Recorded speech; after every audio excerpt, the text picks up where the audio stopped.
ओम नमः शिवाय। जय शिव शंकर। भक्तों, श्रावण मास के पुण्यकाल में जब आकाश से अमृत समान वर्षा हो रही होती है, जब शिवालयों में ओम नमः शिवाय की गूंज हर दिशा में सुनाई देती है, तब 16 सोमवार का व्रत भक्तों के हृदय में विशेष श्रद्धा और आस्था का संचार करता है। ऐसी ही एक पावन कथा का प्रारंभ उस समय से होता है जब भगवान शिव और माता पार्वती मृत्यु लोक के भ्रमण के लिए पधारे। भ्रमण करते करते वे विदर्भ देश की अमरावती नामक सुंदर नगरी पहुँचे, जो स्वर्ग जैसी समस्त सुख सुविधाओं से परिपूर्ण थी। वहाँ उन्होंने एक अत्यंत रमणीय शिव मंदिर में निवास किया, जो महाराज द्वारा निर्मित था। एक दिन माता पार्वती जी ने भगवान शिव से विनोदवश चौसर खेलने का निवेदन किया। भोलेनाथ ने अपनी प्रिय सती की बात मान ली और दोनों खेलने लगे। उसी समय मंदिर का पुजारी ब्राह्मण पूजा हेतु आया, तो माता पार्वती ने उनसे पूछ लिया, बताओ हम दोनों में से इस बाजी में कौन जीतेगा। ब्राह्मण ने बिना सोचे समझे कह दिया, महादेव जीतेंगे। परंतु जब खेल समाप्त हुआ तो माता पार्वती की विजय हुई, जिससे वे क्रोधित हो गईं और ब्राह्मण को झूठ बोलने के अपराध में कोढ़ी होने का श्राप दे दिया। भगवान शिव ने उन्हें बहुत समझाया, पर पार्वती जी ने नहीं मानी। समय बीतता गया और ब्राह्मण को शरीर में कोढ़ हो गया, जिससे वह अत्यंत दुखी रहने लगा। एक दिन देवलोक की कुछ अप्सराएं उस मंदिर में शिवजी की पूजा करने आईं और पुजारी की दशा देखकर उन्हें दया आई। जब उन्होंने कारण पूछा तो पुजारी ने सारा वृत्तांत बता दिया। तब वे अप्सराएं बोलीं, हे ब्राह्मण, चिंता मत करो, तुम श्रद्धा से 16 सोमवार का व्रत करो। पुजारी ने विधि पूछी तो उन्होंने बताया, हर सोमवार को स्नान करके शुद्ध वस्त्र धारण करो और प्रदोष काल में भगवान शिव की पूजा करो। आधा सेर गेहूं का आटा लो, उसे 3 भागों में बांटो और घी, गुड़, दीप, बेलपत्र, चंदन, अक्षत, पुष्प आदि से भगवान का पूजन करो। फिर 1 भाग शिवजी को अर्पण करो और शेष 2 भाग भक्तों में प्रसाद रूप में बांट दो। स्वयं भी खाओ। इस प्रकार लगातार 16 सोमवार व्रत करो और 17वें सोमवार को 5 सेर आटे की बाटी बनाकर उसमें घी और गुड़ मिलाकर चूरमा तैयार करो।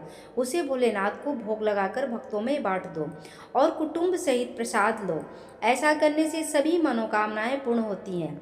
यह कहकर वे अप्सराएं स्वर्ग चली गईं। ब्राह्मण ने पूरे नियम से 16 सोमवार व्रत किया और भगवान शिव की कृपा से रोगमुक्त होकर आनंदमय जीवन बिताने लगा। कुछ समय पश्चात भगवान शिव और माता पार्वती फिर मंदिर आए और ब्राह्मण को निरोग देखकर पार्वती जी ने कारण पूछा। ब्राह्मण ने 16 सोमवार व्रत की कथा सुनाई। पार्वती जी अत्यंत प्रसन्न हुईं और व्रत विधि पूछकर स्वयं भी व्रत रखने लगीं। व्रत पूर्ण होने पर उनकी मनोकामनाएं पूर्ण हुईं और उनके रूठे पुत्र स्वामी कार्तिकेय भी माता की आज्ञा मानने लगे। कार्तिकेय जी ने कारण पूछा तो माता ने 16 सोमवार व्रत की महिमा उन्हें भी सुनाई। तब कार्तिकेय बोले, माता, इस व्रत की शक्ति अद्भुत है। मैं भी यह व्रत करूँगा, क्योंकि मेरा प्रिय मित्र ब्राह्मण दुखी होकर परदेश गया है और मुझे उससे मिलना है। कार्तिकेय जी ने श्रद्धा से इस व्रत को किया और उनका प्यारा मित्र उन्हें शीघ्र ही मिल गया। मित्र ने जब इस आकस्मिक मिलन का रहस्य पूछा तो कार्तिकेय जी बोले, हे मित्र, मैंने तुम्हारे मिलने की कामना से 16 सोमवार का व्रत किया था। अब वह ब्राह्मण मित्र विवाह को लेकर चिंतित हुआ। उसने कार्तिकेय जी से व्रत की विधि पूछी और श्रद्धा से यथाविधि व्रत करने लगा। व्रत के प्रभाव से एक दिन वह किसी कार्य से विदेश गया। वहाँ के राजा की पुत्री का स्वयंवर था और राजा ने यह प्रण लिया था कि जिस राजकुमार के गले में राजकन्या द्वारा सजाई गई हाथनी जयमाल डालेगी, उसी से उसका विवाह होगा। शिव कृपा से वह ब्राह्मण भी वहाँ एक कोने में बैठकर स्वयंवर देख रहा था। नियत समय पर हाथनी आई और सभी राजकुमारों को छोड़कर उस ब्राह्मण के गले में जयमाल डाल दी। राजा ने अपनी प्रतिज्ञा अनुसार उस ब्राह्मण से अपनी कन्या का भव्य विवाह संपन्न किया। उसे धन, सम्मान और सुख प्रदान किया। ब्राह्मण सुंदर राजकन्या को पाकर सुखमय जीवन जीने लगा। एक दिन उसकी पत्नी ने पूछा, हे स्वामी, ऐसा कौन सा पुण्य किया था आपने कि राजकन्या ने सबको छोड़कर आपको वर्ण किया?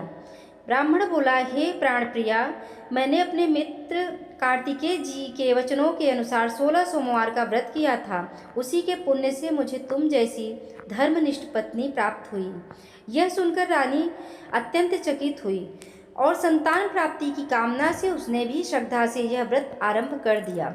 व्रत के प्रभाव से उसे गर्भ धारण हुआ और समय पर एक तेजस्वी, सुशील, धर्मात्मा और विद्वान पुत्र उत्पन्न हुआ। माता पिता अत्यंत हर्षित हुए और उस बालक का पालन पोषण बड़े प्रेम से करने लगे। जब वह पुत्र बड़ा हुआ तब उसने माता से पूछा, हे माता, आपने कौन सा पुण्य कार्य या व्रत किया था जिससे मैं आपके गर्भ से जन्मा? तब माता ने 16 सोमवार के व्रत की महिमा बताई।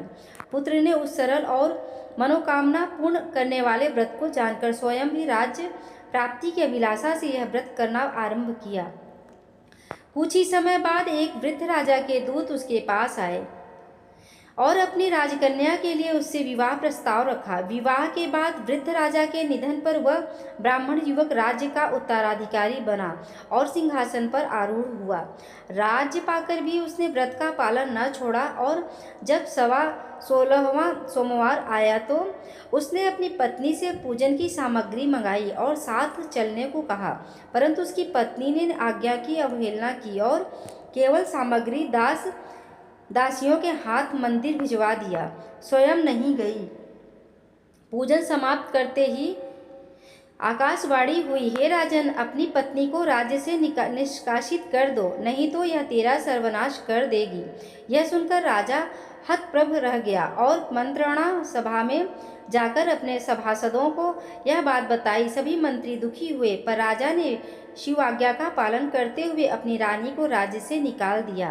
रानी दुखी होकर नंगे पांव फटे वस्त्रों में भूखी प्यासी राज्य से निकल गई। वह एक तेली के घर पहुंची तो शिव के कोप से सारे मटके टूट गए। तेली ने रानी को भगा दिया। फिर वह एक नदी के तट गई तो वहां का जल सूख गया। एक सरोवर गई तो उसके छूते ही जल गंदा हो गया। थकी हारी वह एक वृक्ष की छांव में बैठी तो पत्ते झड़ गए।